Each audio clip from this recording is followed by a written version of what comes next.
کوئی اللہ کا مقابلہ نہیں کر سکتا. ظاہری تدبیریں بھی کرو، اللہ اس کا منکر نہیں، مگر سب سے پہلے اس کو راضی کرو جو اس کائنات کا مالک، اس سے اپنا معاملہ ٹھیک کرو، اس کے بن کر رہو. زمین و آسمان سورہ اعراف میں اللہ فرماتا اگر یہ لوگ تقوی اختیار کرتے، برائیوں سے بچتے، تو ہم آسمانوں سے اور زمین سے برکتوں کے دروازے کھول دیتے، زمین بھی اپنے خزانے اگلتی، زراعت عمدہ ہوتی، کھیتیاں ہوتی، وقت پر بارشیں ہوتی. اور اگر یہ غلط کام کریں گے تو اللہ نے پکڑنا.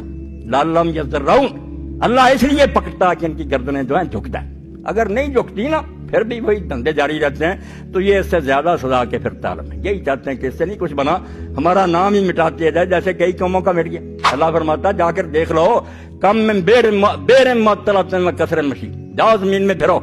سیاحت کے لیے جاتے ہو، سیر کرنے کی، یہ سیر نہیں، زمین میں گھوم پھر کر دیکھو. وہ بیر معطلۃ، کتنے کنویں ویران پڑے ہیں جہاں پانی پینے والا کوئی نہیں، آبادیاں ختم ہو گئیں، قومیں نہیں رہیں.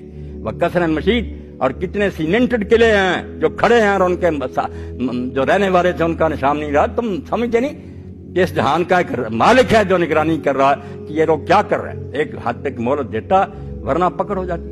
یہ میں نے نمونے کے طور پر کر دیا، ورنہ جیسے موسیٰ علیہ السلام نہیں سمجھے ہم کیا سمجھیں گے. کچھ اصول بیان کر دیے دین نے کہ نیکوں کے لیے مصائب میں رحمت ہوتی ہے، وہ نہیں برا منانا چاہیے. حضور علیہ السلام نے اسی لیے فرمایا کہ کوئی بخار کو برا نہ کہ. تم کہتے ہو بخار ہو گیا، یہ برا ہو گیا، یہ ہوگا، اور بے وقوفو تمہیں کیا پتہ. بہت سے درجے ایسے ہیں جو اللہ تعالیٰ تمہیں دینا چاہتا تھا مگر وہ تم اپنے اعمال سے حاصل نہیں کر سکتے. تم اتنی نیکیاں نہیں کر سکتے تھے کہ وہ لے سکتے. اللہ نے مصیبت میں ڈال دیا. اگر اس پر صبر کرو گے مفت میں وہ درجے مل جائیں گے. اور اسی لیے فرمایا کہ بخار سے ایسے گناہ ڈرتے ہیں جیسے خشک پتے پتھر کے زمانہ میں گرتے. ہر شے میں رحمت ہے بندہ ہے مومن کے لیے، اور ظالم کے لیے اس میں بہرحال سزا کا ہی پہلو.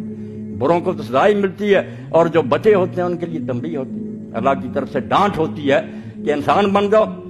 اور امیر المومنین علی ابن ابی طالب رضی اللہ عنہ کا یہ قول انتہائی قیمتی ہے. یقین جانے اس کو سونے کے حرفوں سے لکھنا چاہیے. وہ کہتے ہیں آپ تندرستی کے ہوتے ہوئے یہ لوگ بیماریوں کے ہوتے نہیں اللہ کے سامنے جھکتے. فرماتے بیماری، فقر اور موت، یہ تین چیزیں نہ ہوتی تو کوئی شخص خدا کے سامنے سر نہ جھکاتا.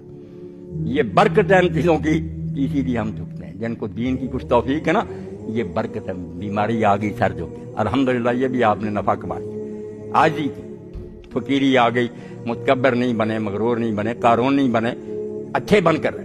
اور نیک لوگوں نے یہی فائدے اٹھائے ان سے کہ جوں یہ چیزیں آئیں انہوں نے برا نہیں مانا. انہوں نے کہا اللہ اگر ہمارے لیے پسند کرتا یہی اچھی.